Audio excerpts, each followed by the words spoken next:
Alors, pour réagir et tenter de comprendre tout ça, je retrouve Pedro Antunes, économiste en chef au Conference Board. Bonsoir, Monsieur Antunes.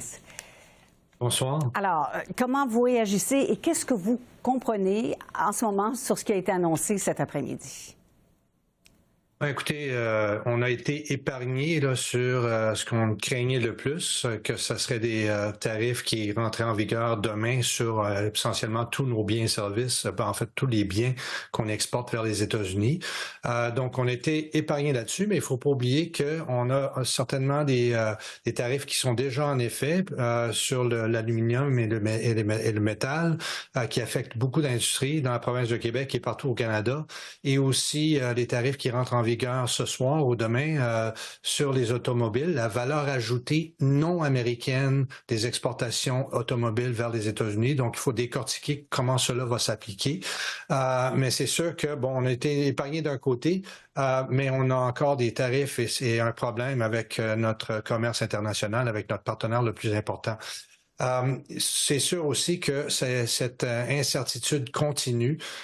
Donc maintenant, c'est bon d'autres pays à travers le monde qui vont être affectés, mais bien sûr, ça crée des problèmes pour nos chaînes d'approvisionnement canadiennes qui ont des sources à l'extérieur du Canada, à l'extérieur de l'Amérique du Nord aussi.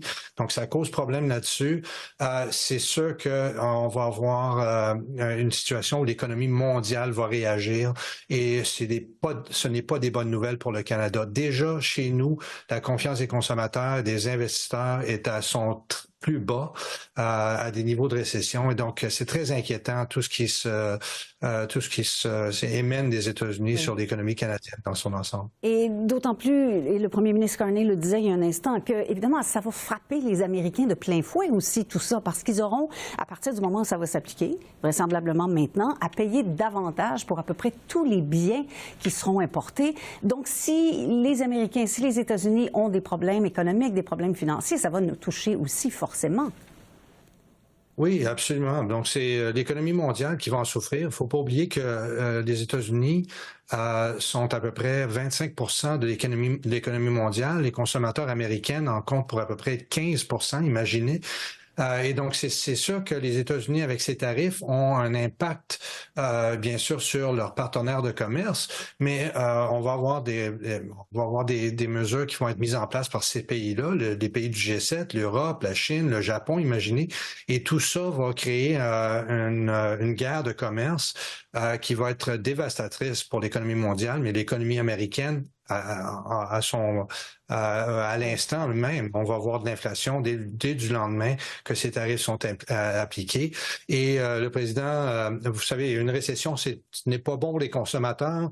C'est une récession avec des implications inflationnistes et ce n'est certainement pas bon pour l'investissement. Donc, cette idée que les tarifs vont créer de la valeur, vont créer du revenu et comment dire, de la prospérité pour les États-Unis, c'est complètement fou. J'ai presque envie de vous demander, M. Antunes, mais je ne suis pas sûre que vous ayez de réponse à ça. Qu'est-ce que M. Trump ne comprend pas? Parce que c'est à peu près tous les économistes de la planète qui lui ont lancé le même message. En fait, moi je pense toujours que c'est des tactiques de négociation. On a vu avec le Canada, par exemple, certains tarifs qui sont entrés en vigueur, mais on n'a jamais vu des tarifs, par exemple, de 10% ou de 25% sur les ressources. C'est très important ces ressources-là pour l'économie américaine. On a vu des tarifs sur les autos, mais encore maintenant, c'est la partie de la valeur ajoutée. On n'a pas encore trop décortiqué comment ça va s'appliquer en réalité, mais c'est sûr que ça va avoir des implications. Ce que je veux dire avec tout ça, c'est que c'est cette incertitude que je pense que recherche l'administration américaine pour, en fait, motiver le mouvement de l'investissement qui est des investisseurs canadiens, certainement, s'ils sont pas sûrs d'avoir accès aux consommateurs américains, vont faire leur production, vont s'assurer qu'il y a une portion de leur production, au moins, aux États-Unis. Donc, je pense que c'est la peur des tarifs plutôt que de mettre en action les tarifs. Donc, je peux pas être sûr là-dessus. On va voir ce qui arrive demain et après-demain avec ces tarifs. On va voir ce que le reste du monde comment le reste du monde réagit et est-ce que est-ce que le président Trump va renégocier en fait ces tarifs qu'on vient d'entendre aujourd'hui. Bon, mais M. Carney le disait il y a un instant, et beaucoup d'observateurs l'ont dit au cours de la journée, vous les avez certainement entendus, les tarifs, là, il ne faut pas se faire d'illusions. Ils sont là pour rester. Ça, c'est ce qui a été annoncé aujourd'hui, mais il pourrait y avoir d'autres annonces éventuellement. Ils sont là pour rester. Tout est incertain. Encore une fois, si on revient, moi je reviens à l'exemple qu'on a vécu en 2016, où on a éliminer l'accord de libre-échange qu'on avait pour le remplacer avec quelque chose qui était très similaire, en fait. Est-ce que c'est un peu de la même chose? C'est sûr qu'on a entendu de M. Trump encore une fois sur ouvrir le commerce et renégocier encore une fois l'accord qu'on a avec les États-Unis. Je pense qu'on va avoir encore de la pression sur la gestion d'offres, sur la production laitière, etc., qu'il faut l'admettre, qui est très protégée au Canada. Et donc, je pense qu'encore pour le Canada, on n'est pas sorti de cette problématique encore. Ouais. Pour le reste du monde, est-ce que vraiment les États-Unis veulent mettre leur économie en récession avec ces tarifs? Est-ce que parce que si ça perdure avec les tarifs qui ont été annoncés aujourd'hui, c'est sûr que l'économie américaine va vivre une période d'inflation très forte et moi j'en suis quasiment convaincu, on va avoir une récession aux États-Unis. Alors, ça veut dire pour les Américains, donc, hausse du coût de la vie, ça veut dire quoi? Fermeture d'entreprises, perte d'emploi, etc.?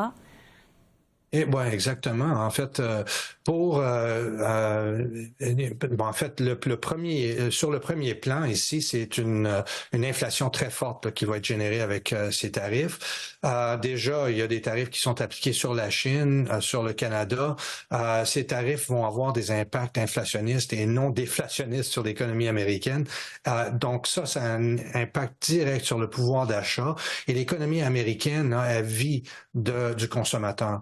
Le consommateur aux États-Unis est déjà épuisé parce qu'on a épuisé beaucoup de l'épargne qui a soutenu en fait l'économie américaine au fil des 2 dernières années parce qu'on a vécu une période d'inflation, on a vécu une période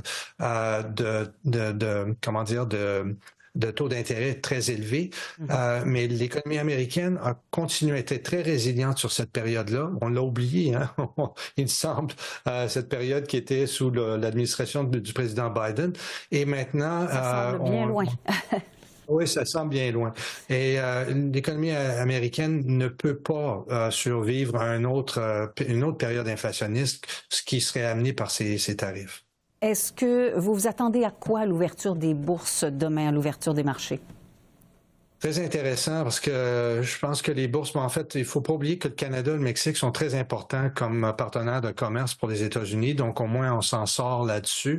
Par contre, pour le reste du monde, je pense que ce qu'on va voir demain, c'est des marchés mondialement qui vont réagir à cette annonce. Est-ce que les marchés réagir à la baisse, c'est ça que vous dites? Oui, bien sûr, réagir à la baisse fortement. Je pense qu'on a vu déjà que le dollar canadien s'est renforcé un petit peu parce qu'on s'attendait à ce que les tarifs soient appliqués au moins à 10% pour le Canada. Donc, on s'en est sorti un petit peu aujourd'hui, mais il faut pas oublier que le président est là pour 4 ans. On a une période qu'on va vivre qui va être très difficile et je pense que les marchés boursiers vont commencer à réaliser que cet énoncé qu'on vient d'avoir va être très mauvais, très dévastateur là, pour l'économie mondiale et l'économie américaine. Il commence même à laisser entendre qu'il sera là pour plus longtemps que 4 ans. Monsieur Antunes, merci pour cette entrevue. Ça me fait plaisir. Merci.